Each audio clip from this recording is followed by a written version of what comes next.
We are, one more time, will we ever be the 51st state? Let's hear it one more time. Will we be the 51st state? We will and forever be Canada.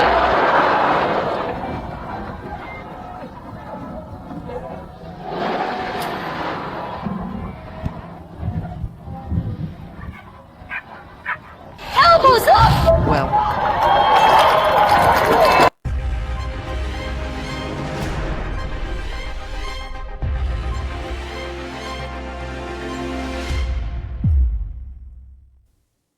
these protests here in Canada of elbows up, you know what I mean? They are becoming a trend against Donald Trump, elbows up. And it is that Donald Trump has just made one of the most expensive mistakes of his administration. Believe me, a few hours ago, he has just declared the economic war to Canada and also to Mexico at the same time with what has to do with the car rates.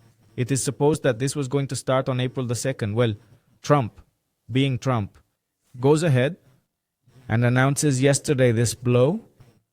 He says that for Mexico and Canada, I think it is a blow that is going to come out very, very expensive, and he is going to pay in bonds and with interest, believe me.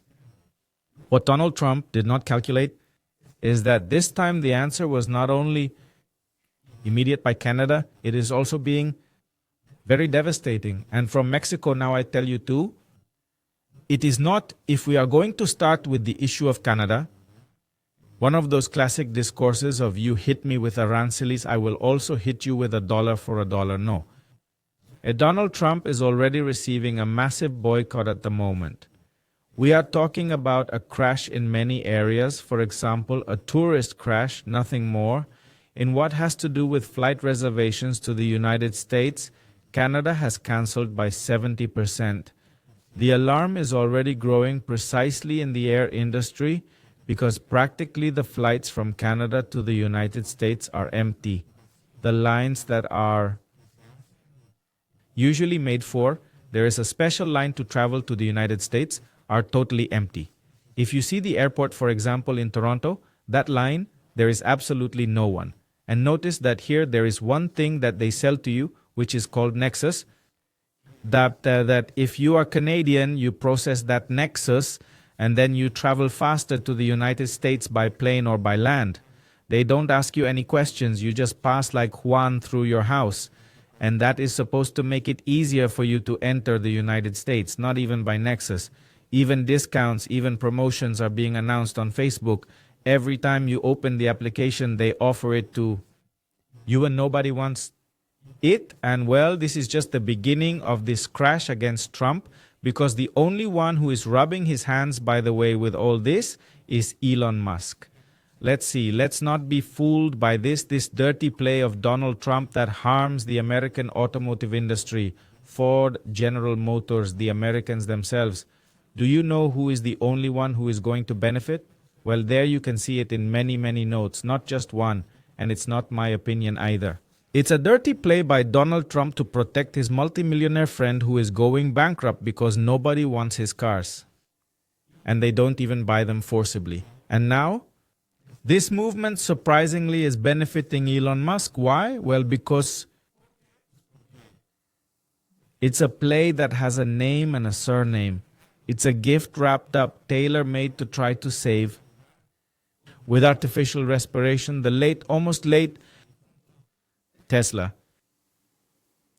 But the cost of trying to save Tesla is to bring down workers and industries like General Motors, like Ford, like Chrysler. In Canada and Mexico, but in the end, they are American companies. I'm not even telling you about Michigan, of course. We talked about this yesterday.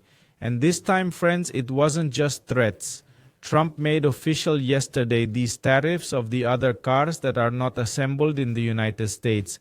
This, of course, is going to hit Canada a lot, Ontario, and very specifically also the area where we live, which is an area where there are car assemblers. And many people, many of my neighbors, depend on the automotive assembly. We even worked there for a while at Bayonne. So it's not just a scourge, it's a direct blow to the fleet line of the Mexican and Canadian automotive industry. Donald Trump is hitting us. Watch out for American consumers, because maybe someone can say, well, poor Mexico and Canada. No, no, no, poor Americans. Poor of them. They'll have to pay between Kuamaka, even from us. We're not talking about any kind of tax. This is a frontal attack to the two most important trade partners that the United States has, who are already bringing the blow back with much fury. Just look at what Mark Carney said to get started. I am the última salva de su guerra comercial. Trump impuso medidas sin motivo, aranceles a nuestra nación, contra nuestros acuerdos comerciales. Esta vez apuntó a la industria automotriz y a los más de 500,000 canadienses trabajadores y dedicados que esa industria apoya en todo nuestro país. Luchar contra aranceles con represalias comerciales propias que tendrán el máximo impacto en los Estados Unidos y un impacto mínimo aquí en Canadá. Protegeremos a nuestros trabajadores y a nuestras este periodo difícil. Construiremos nueva economía canadiense. Construiremos un Canadá fuerte. Anoche, el presidente de EPU me llamó para acordar una conversación. Agradezco esta oportunidad de discutir. Proteger trabajadores, fortalecer economías. Dejaré claro al presidente que esos intereses se sirven mejor mediante la cooperación y el respeto mutuo, incluyendo de nuestra soberanía. Well, what Carney says, the immediate response to which he speaks, where, by the way, he calls what Donald Trump did a direct attack against Canada, where he also said that he is going to defend Canadian workers, companies, the country, and he didn't just say it as a speech. He said it precisely after that conference from the Ambassador Bridge, which is a symbol, because look, in politics, they say that the shape is the bottom, right?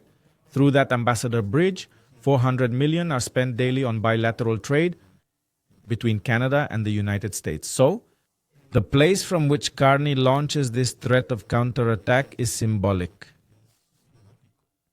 Because we are not only talking about cars, but if we were to talk about this only in cars, we are talking about a sector that represents 125,000 direct jobs and 500,000 more indirect jobs. 25% of all trade between Canada and the United States passes through this point. So one does not explain why, if it is 25% of bilateral trade, why does Trump decide to put a time bomb on the economy of his own country? 25% of what he does with one of his largest commercial partners and with the other one too, which is Mexico. That is, he hits one and the other. Now we are going to talk about Mexico, but be careful because that also comes to us. And on the Mexican side, things are also moving a lot, nothing more than otherwise. In Mexico at the moment, there are no boycotts, there are no protests in the streets, at least not for now. But there is a form of intense diplomatic pressure. Marcelo Ebrard comes out just yesterday. He is in Washington at the moment trying to calm the waters, because let's say it as it is, this can also split us in two. Mexico exports almost 3 million vehicles a year to the United States, so it is not just a direct blow to Canada. It is also, of course, for Mexico because we are its main car supplier. Just like Canada. But look, Mexico exports more cars to the United States than Canada, and more cars than Japan. And if each of these cars that leave Mexico arrives with a tariff of 25%, then what is a direct crisis in the Mexican automotive industry? Not just for us, also for them. Now, Ebrard came out and said that they are negotiating a preferential deal. This speaks very well of an advance of what is being reported in Mexico at the moment. The fact that President Sheinbaum comes out and says, well, that there is a pickup with Mexico, there is a preferential dialogue, is a good advance, but it is still a blow. Just that slowly, or not as strong as what is happening to Canada and the rest of the world, but it is still a blow. Look, let's see what he explains and what President Sheinbaum and Marcelo Ebrard say, which is what has been achieved so far with the United States that, well, it must be said it is still a blow for Mexico, not as strong as everyone else, but it is a blow. And in the end, hey, Canada was slapped twice and Mexico once. Well, it is still a slap and we have to respond to... It's so much information. First, let's see if you can show us what was published yesterday.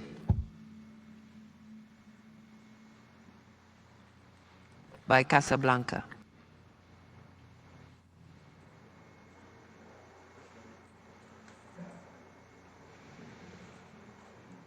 Yesterday, if you remember, on April the 2nd, is the day that President Trump announced that he was going to announce the system of aranceles that he was going to propose to the whole world, including Mexico, but it is for all the countries of the world. Yesterday, he spoke about the automotive industry. So, in this statement, let's see if I can get the microphone.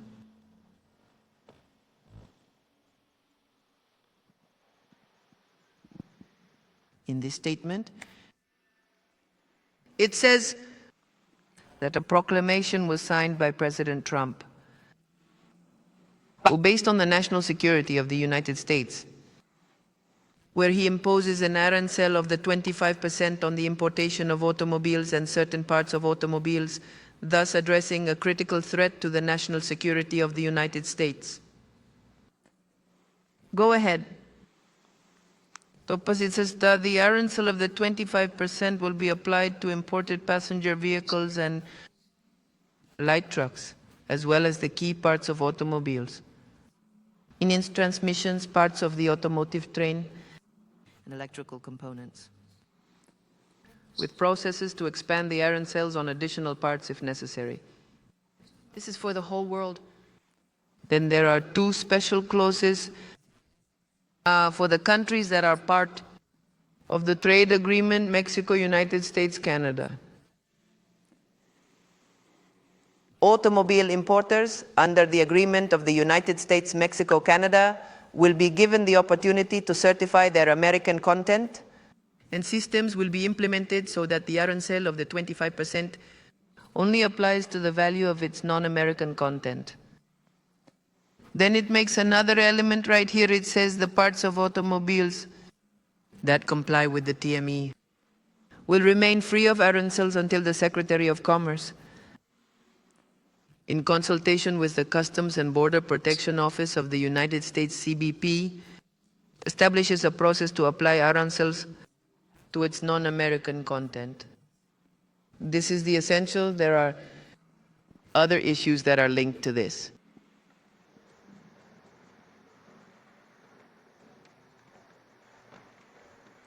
So first, this would come into force, not according to the decree as such, but information that was also issued would be in force on April 3.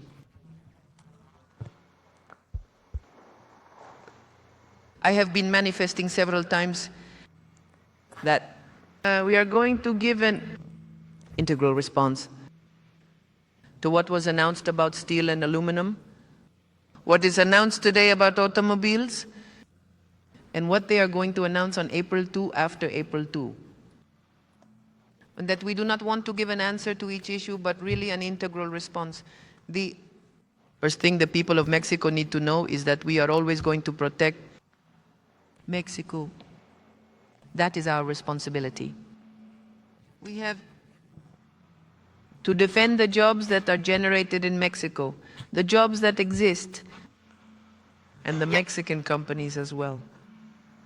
This is part of our fundamental work in the development of the country and in the relationship with the government of the United States, and always with the principle of sovereignty of our country, of defense of the sovereignty of our country. Now, so of course, Within the trade treaty, Mexico, United States, Canada, there should be no gaps. That is the essence of the trade treaty. I'm going to give the floor to Marcelo Ebrard to tell you what we have been discussing with the government of the United States. There are still spaces for discussion, for collaboration, for negotiation that we have been having. I also want to say that I think we are the only country and that has this level of communication with the government of the United States. And not only, or particularly with the Secretary of Commerce, who has to do with the trade treaties. Now Marcelo is going to explain it. So I give the floor to Marcelo, and after all the information, we answer your questions. Go ahead, Marcelo. President, good morning. Good morning to all of you.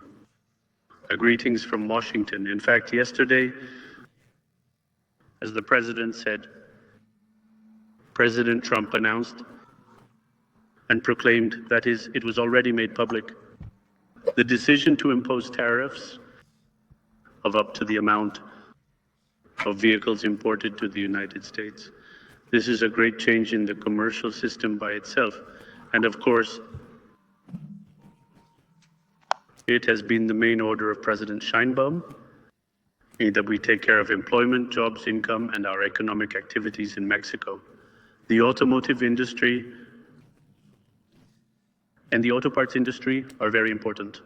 It is enough to have the figures clear that we export almost 3 million vehicles to the United States, and we have or supply the 40% of all the auto parts that are consumed here in the United States. Well, we have already held 6 meetings with the Secretary of Commerce and many others with the head of USTR to achieve an objective that President Sheinbaum importantly underlined to us. That is, if they are going to change the system, if we are going to have such a high tariff system, what we have to look for is a preferential treatment for Mexico so that we have conditions to protect our jobs and economic activity in Mexico. This, of course, has been very difficult, as you can imagine. But thanks to the work of President Sheinbaum and President Trump, they opened the door for us to the meetings that I have just mentioned. Now, where are we going right now?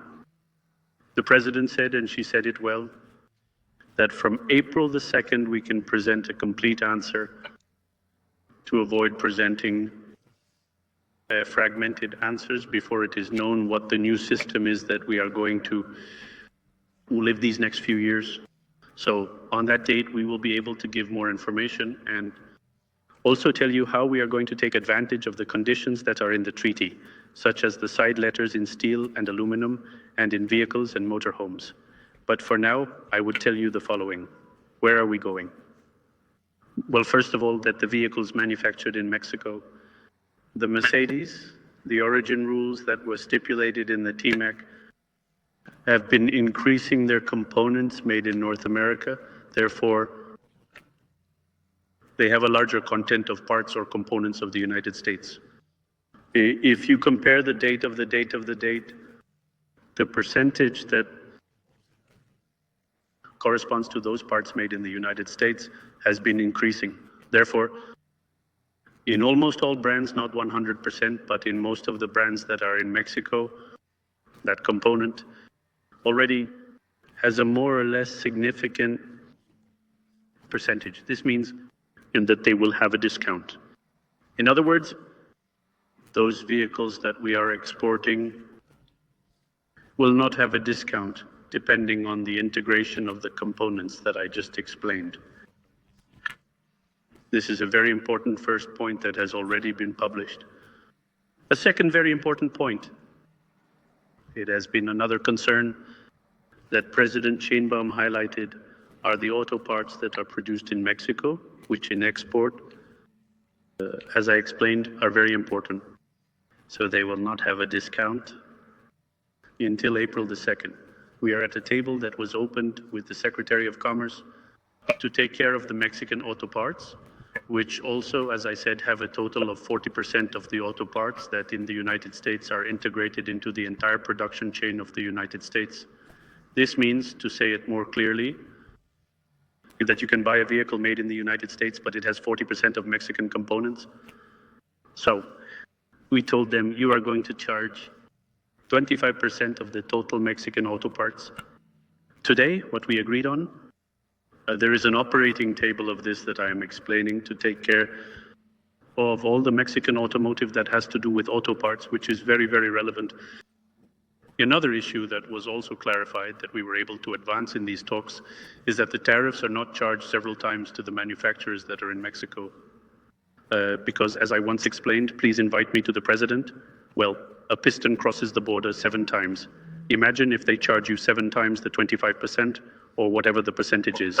So this has also been clearly established that this is not going to happen.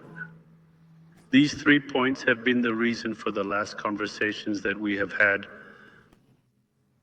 and they have already been translated into the proclamation itself, which has already been published at the disposal of the United States government. So, in summary, what we are looking for is that the products made in Mexico, in the end, have the best price than any other country like Germany, Japan, South Korea, or any other country that also exports to the United States. That is the preferential system that the president has asked us to organize. But now, the ideal world would be that there would be no tariffs, but it is already an option for all countries in the world. Well, within that decision, we have been instructed, Madam President, to look for Mexico to have preferential tariffs, and that is what we are advancing. I must say that I have received from the Secretary of Commerce a new deal, which he has received me with great pleasure every week, and he has understood many arguments that we have been presenting to reach these conclusions. We still have many things to do, which we will be informing in the next few days, Madam President, but that is all for today, and here we are in Washington. Thank you very much, Marcelo. I also want to inform you that I have also asked the Secretary of Economy and the team to meet with the automotive industries. With the global directives of the automotive industries to see the scope and how to strengthen this integration that we have with the United States. The Mexican automotive industry has a very high integration with the United States. So all those who work in the automotive industry, obviously the president and the government of Mexico have to defend the jobs and the strengthening of this industry, among others. So we are going to work in this direction. And on April the 3rd, we will be giving an integral answer set to what Mexico will do in the face of this new situation. And that does not mean that on April the 3rd, the doors of work with the United States will be closed. We will always look for the best for Mexico at this time. So this is the answer we want to give. And let them know that the door of talks with the government of the United States is open. Marcelo, until then, we are perhaps the only country that has had the possibility. Well, yes, we are the only country that has had this possibility with the United States. We are the only country to which the United States is giving a preferential deal. We are also the only country against which Donald Trump, well, let's say bites. His mouth stops twice before trying to hit us. The question, friends, that we have to ask ourselves is, why? Facundo Cabral said, I have told you this phrase many times, which I think it is good to reflect on it. The man caresses the horse to tame it. The question is, why does Donald Trump listen to Mexico and not Canada? Why does he give concessions to Mexico and not Canada or Japan or Germany? They are not concessions. We have to understand something too. I mean, first, the role of President Sheinbaum in this, which has been very good, of course, but there is something else. They are trying to put us in a special category so that 25% in Mexico does not apply equally. And they are selling it as a way to do us a favor. To Mexico for treating us. Let's see, friends. Donald Trump is not going to do us any favor for treating us. Just because of my skin color, the rate is doubled. Let's understand that. Here comes what nobody is saying, but what we all know. This hits the same, or even more, to American companies than to ourselves. This hits more to the United States than to Mexico. Chevrolet is not a Mexican company at the end of the day. General Motors is not a Mexican company at the end of the day. Ford is not a Mexican company. Many of the pickups that are sold in the United States, the ones that are sold the most, by the way, are not made complete there. As Marcelo Bragg said, they have engines on one side, they have transmissions on the other, but they put them together where they get the cheapest, so that the big American millionaires make more money and have a greater margin of gain. Look, an example, an F-Tolas, which is the most sold pickup in the United States.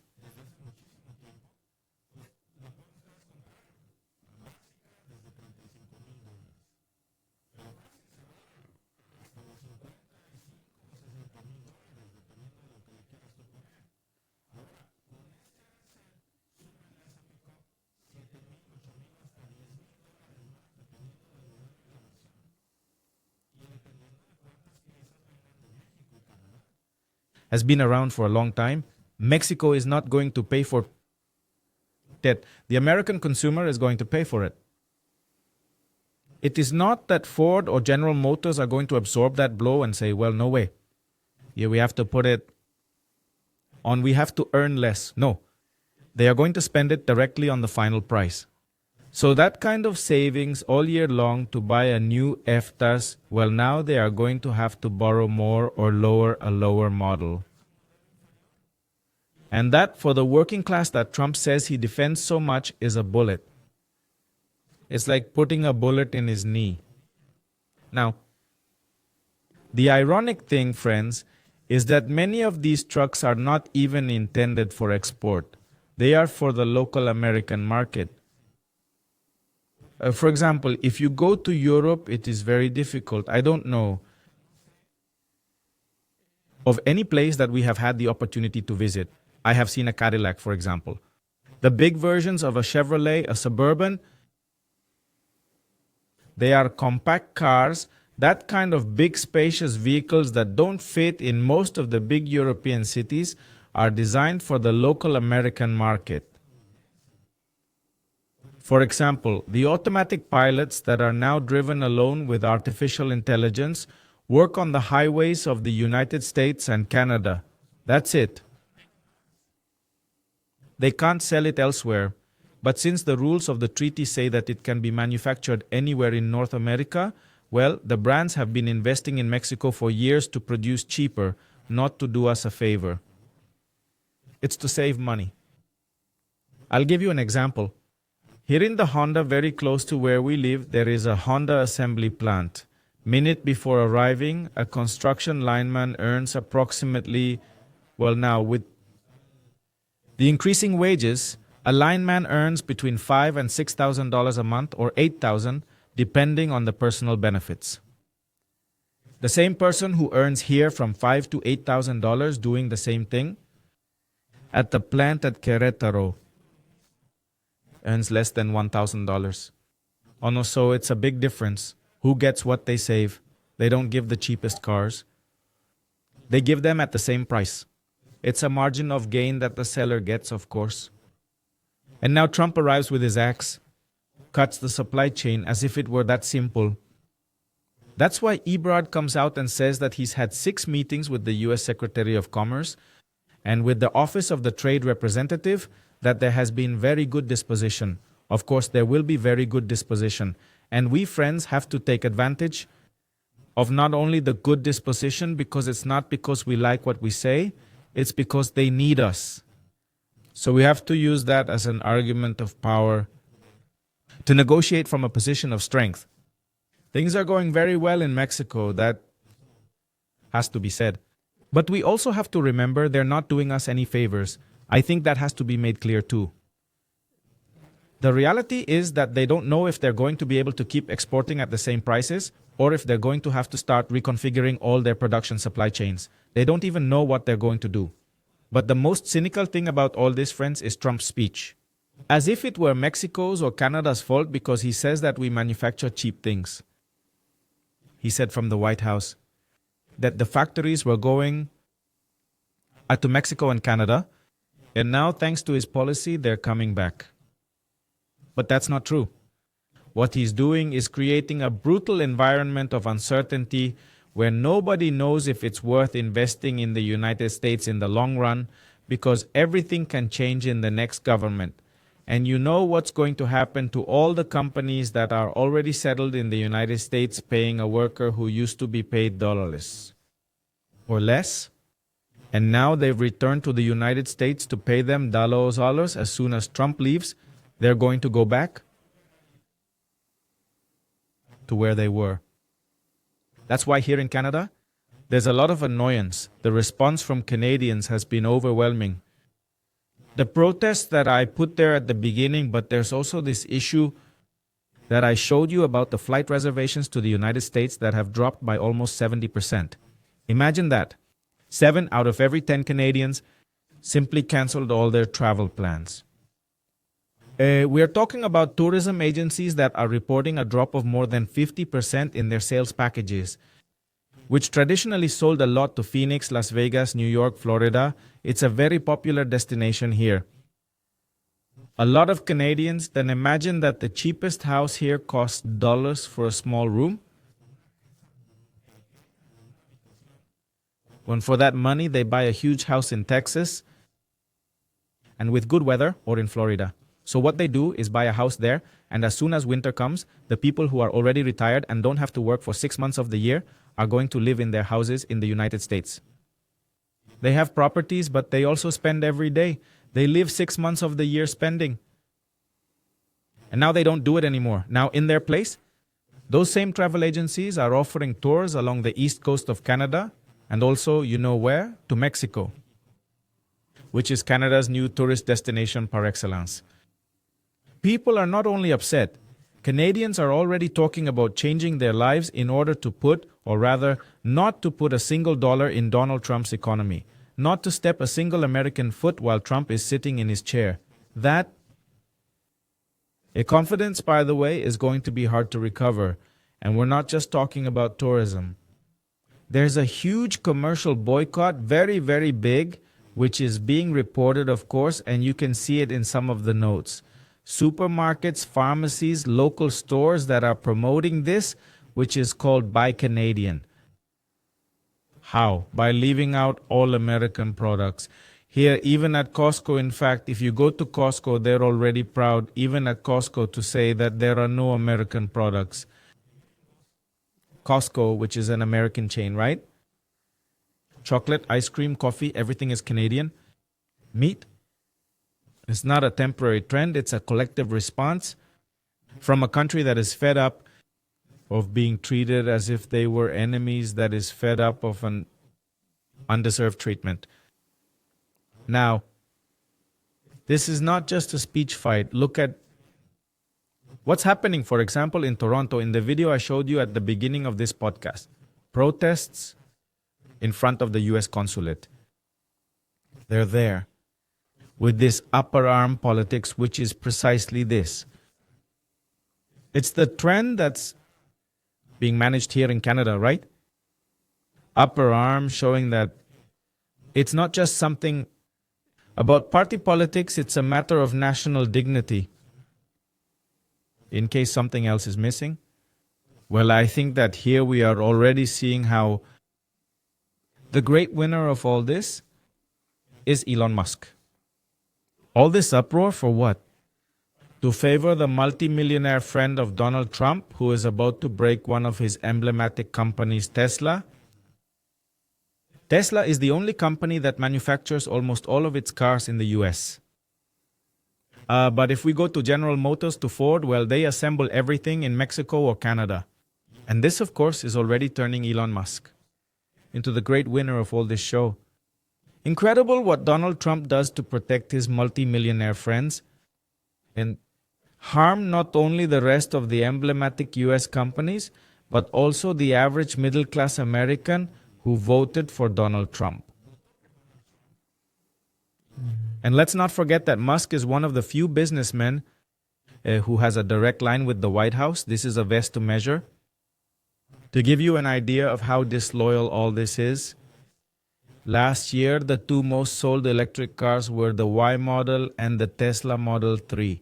Well, this year they were losing ground against the new Ford or General Motors electric models that are manufactured in Mexico. And what does Trump do? Well, that's why he's putting this artificial barrier on us. What for? To give back the advantage to his friend Elon Musk. This is not free market. This is a shameless manipulation of power to benefit his multimillionaire friends. The most ridiculous thing is that this attack comes from someone who claims to be saving jobs in America. When he refers to the United States, he does it as America. According to him, it's not a continent, it's a country for Donald Trump. But the first ones who are suffering are precisely the American workers themselves. The stock market has already reacted. The shares of Ford and General Motors, how did they rise today? Stellantis fell more than 3% just last night. Why?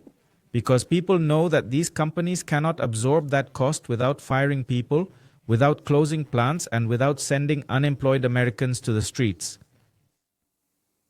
This was already warned by Sheinbaum and also Ontario, that this was going to happen. And it's not that Trump is ignorant and doesn't know what's going to happen. There are priorities. And the priorities, of course, are first his multimillionaire friends who gave him so many millions of dollars for his campaign. And then, well, we'll see. For now, friends, there are the things that we're seeing today. A few hours after Trump announced this coup, I wouldn't be able to tell Mexico or Canada how it's really going to be a coup for the Americans more than for ourselves. Javiaco says, good morning, everyone. I hope that here in Mexico we have chicken product and boycott, as is being done here in Canada. Nothing is being bought by the Americans. Alejandro Garza says, entering and giving my like. Thank you very much. If you like our content, give it a like, comment. That helps us a lot when it's live. Give the heart a tap, and that makes the algorithm recommend us. Grafeno says, Claudia wants to talk. Nia Scoop Therapy. I don't know what our friend here says. DeLongan says the free market doesn't work for Trump when he's losing. Of course, when the rules of the game don't suit him, he doesn't follow them. And he writes others. Alejandro Toledo says, greetings from beautiful Montreal, where we have a lot of friends. Greetings to the three who are our friends Danny, Gabi, and Gabi. Danny, Gabi, and Gabriel. Roberto Melgarejo says, claps up Mexican and Canadian brothers. We invite you to join us. You are always welcome. United, we are never enough. Those who want to join the protest. Mexico, the old one says, Mexico and Canada united. Very united. GRM says, don't consume Burger King products. Please don't do it, friends. Not just because, a good reason is because that company says, deliver all employees to the Migra. Yes, but also, for our health. We don't eat crap. We don't eat poison. Those products are junk. McDonald's, Domino's Pizza, Coca-Cola, Pepsi. They kill us. Literally, not figuratively. Thank you very much, friends, for joining our first podcast of the day. See you later.